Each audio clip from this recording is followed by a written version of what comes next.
भाव, दास्य भाव, सख्य भाव, वात्सल्य भाव, कांता भाव, सहचरी भाव। तो हम भगवान से एक अपना संबंध माने। भक्ति का स्वरूप है सांसारिक संबंधों से हट करके भगवान से संबंध जोड़ना। और जब भगवान से संबंध हमारा सिद्ध हो जाता है तो वही भगवत प्राप्त महापुरुष कहा जाता है। अच्छा, अब जैसे हम तिलक लगाए हैं तो भगवान के दासत्व का तिलक है। जैसे एक सुहागवती स्त्री की पहचान क्या होती, सिंदूर लगाए ना तो पहचान होती ना कि इसका ब्याह हो चुका है और ये सुहागवती है। तो ये हमारा खुला सुहाग है कि मैं भगवान का निज दास हूं और उनके चरण चिन्ह दासत्व का चिन्ह है। तो यदि आपको ऐसा लगता है कि कोई जान ना पावे, तो जैसे वृंदावन की सूखी रज है, रज को ऐसे लिया अंगुली में ऐसे कर लिया तो गीली रज से तो दिखाई देगा लेकिन सूखी रज से दिखाई नहीं देगा। ठीक हम कंठी नहीं बांधते, अंदर अंदर राधा राधा राधा राधा राधा जपते हैं तो हमारा मन एक दिन परिपक्व हो जाएगा। फिर ये बात नहीं सोचेगा कि आधुनिक समाज हमारे लिए क्या कह रही है। देखो, गंदे आचरणों के लिए कोई शर्म नहीं करता जहां शर्म करनी चाहिए। अच्छे आचरणों के लिए शर्म कैसी, फिर भी यदि लगती है, लेकिन अच्छे आचरण करो और राधा राधा बोलो, इसके लिए दिखावे की क्या जरूरत है। मान लो हम अंदर अंदर राधा राधा जप रहे हैं और भगवान से अपना संबंध रखे हैं और बाहर से हम कोई भी ऐसा नहीं किए हैं तो हम चलेगा ना, क्या परेशानी है। तो आप नाम जप कीजिए और भगवान से अपनापन कीजिए। मेरे प्यारे दोस्त, मेरे प्यारे प्रीतम, मेरे प्यारे स्वामी, मेरे प्यारे लाडिले, जो भाव कर सको वो जैसा भाव करोगे वैसे ही आपके अनुभव में प्रभु आने लगेंगे। आप तिलक लगाए हैं, कंठी बांधे हैं और गलत आचरण करें, भजन न करें तो भगवान की प्राप्ति थोड़ी हो जाएगी। भगवान की प्राप्ति तो भजन से होगी। अब भजन की पूर्ति के लिए हम लोग ये सब आचार्य परंपरा से जुड़े तो हमारा दासत्व का चिन्ह, गर्दन कटा सकते हैं लेकिन तिलक नहीं मिटा सकते। ये कोई खिलवाड़ नहीं है, ये भगवान के दासत्व का चिन्ह है। अच्छा, कौन सा आधुनिक डिपार्टमेंट है जो यहाँ ना आता हो? तो हमें तो लगता है हर डिपार्टमेंट आदर करता है तिलक का, क्यों? अगर आदर ना करता तो यहाँ के मस्तक न झुकाता। यहाँ के मस्तक झुकाने का मतलब भगवान और भगवान के दासत्व का आदर कर रहा है समाज। हमारे स्वामी का आदर हो रहा है, हमारे भगवान का आदर हो रहा है। तो हमें लगता है आधुनिकता कितनी भी बड़ी हो लेकिन अध्यात्म से बड़ी नहीं है। अध्यात्म के आगे सब सर झुका रहे हैं तो हमें शर्माना नहीं चाहिए। हाँ, कुछ जैसे बहिर्मुख लोग उपहास करेंगे, बड़े भगत बनते हो, तिलक लगाओ, कंठी बांधो। अगर आपको इतनी हिम्मत नहीं है तो आप अंदर अंदर नाम जप करके अपना कल्याण कीजिए, बाहर आप ऐसा मत कीजिए। सुनीता वाजपेयी जी, कानपुर से। राधे राधे महाराज जी। महाराज जी, क्या वृंदावन धाम में रहने और ब्रज 84 कोस में रहने का फल एक ही है? हाँ, एक ही है। जैसे शरीर और शर एक ही ना, तो संपूर्ण ब्रज 84 कोस भगवान का शरीर है, वृंदावन मस्तक है, तो हम रहे तो वहीं रहे। ब्रज 84 कोस ये भगवत स्वरूप है, तो 84 कोस में जो ब्रजमंडल है ये भगवान का श्रीअंग है, स्वयं भगवत स्वरूप है। और वृंदावन मस्तक है, ये भगवान का मस्तक है। तो इसलिए कहीं भी विराजमान रहो, भगवान का नाम जप करो, भगवान नाम कीर्तन करो, भगवत कथा सुनो। धामवास का यही फल है, तो इसी से भगवत प्राप्ति हो जाती है। विपिन जी, यूएसए से। प्राणायाम किस बात का?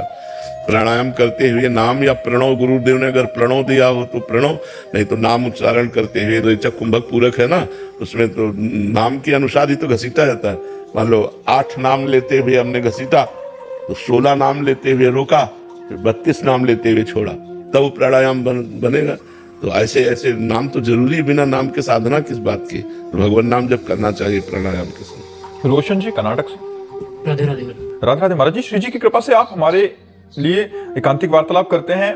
मुझ जैसे अनेक भक्त सत्संग एवं एकांतिक वार्तालाप में उत्तर मिलने के बाद भी कई भक्त व्यक्तिगत रूप से वही प्रश्न का अपने लिए उत्तर चाहते हैं। यद्यपि महाराज जी, क्या जो आप उत्तर देते हैं सभी के लिए? सभी सार्वजनिक उत्तर देते हैं। होता पर्सनल प्रश्न है, लेकिन आप जैसा प्रश्न लाखों का हो सकता है, इसलिए लाखों को उत्तर मिल जाता है इस बात का।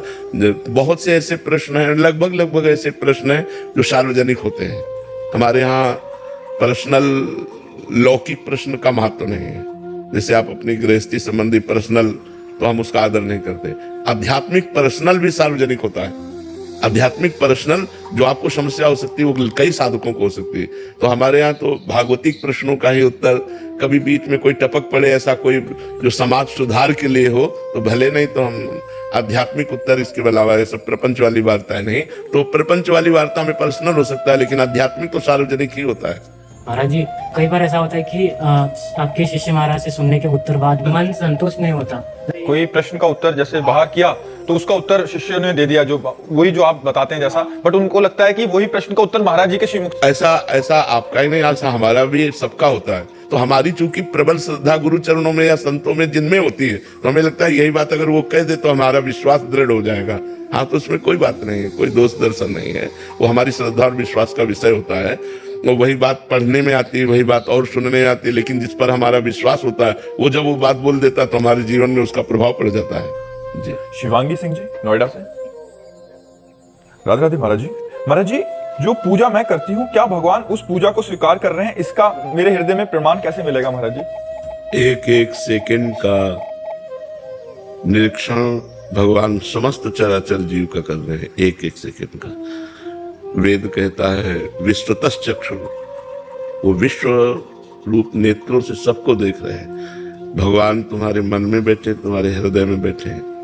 जब हमसे कोई गलत क्रिया होती है तो उसका हमको दंड मिलता है कि नहीं मिलता? तो जब हमसे अच्छी क्रिया होगी तो उसका भगवान देखते हैं कि नहीं देखते? तो हमारी एक एक चेष्टा को भगवान देख रहे हैं, ये हमें विश्वास करना होगा। अब आपकी पूजा सही हो रही है, इसका आपको कैसे पता चले? जब पूजा करते करते ऐसे भाव आने लगे जैसे हम अपने बेटे को दूध पिलाते हैं, अच्छे पकवान पवाते हैं, तो हृदय कैसा शीतल होता है। और थोड़ा ले लो, और थोड़ा ले लो, और जब अच्छे से वो पा लेता है तो पा हो रहा है लेकिन शीतलता माँ को पहुंच रही। ऐसे ठाकुर जी की पोशाक, ठाकुर जी को आभूषण, ठाकुर जी को सुंदर भोग लगाया और ये सब श्रृंगारित करके, और जब दूर से देखा तो आंखें भर आवे और हृदय ऐसा कि ऐसे सुखी रहो, ऐसे आनंदित रहो, ऐसे ही हमसे सेवा बनती रहे, मैं आपको सुख पहुंचाऊं, और हृदय विकल होने लगे तो जान लो अब हमारी पूजा स्वीकृत हो गई। और ये डायरेक्ट ठाकुर जी ले रहे हैं, डायरेक्ट सेवा ले रहे हैं। जब हमारा भाव बन जाए, भावोत्सवेन भजताम रसकाम धेनु, जैसे अपने बच्चे को हम कपड़े पहनाते हैं और पहना कैसे देते हैं, और कॉलर ठीक किया, ये ठीक है, ऐसे हम अपने लाडले ठाकुर को श्रृंगारित कर रहे हैं। अच्छा अब ये मुकुट ऐसे, अच्छा अब ये कुंडल ऐसे, हार ऐसे, अच्छा पीताम्बर ऐसे धारण, और आज क्या पवाएं, आज चलो गुजिया बनाते हैं, आज पकौड़ी बनाते हैं, आज ये, और वो आपके अंदर जो भाव उठ रहा है उसे ठाकुर जी पा रहे हैं। पकौड़ी तो जेब की त्यों रखी दिखाई देगी, लेकिन आपने जो भाव किए वो भाव ठाकुर जी स्वीकार कर लेते हैं। भाव का सारा खेल है इसमें, मतलब जितना हम भाव कर सके। जैसे सामान में तो हम 4 रोटी है, दाल है, सब्जी है, लेकिन भाव में हम 56 भोग लगा सकते हैं। थाल में रख दिया और थोड़ी देर बैठ गए, और हमारे ठाकुर जी गुजिया पा रहे हैं, जलेबी पा रहे हैं। आप देखो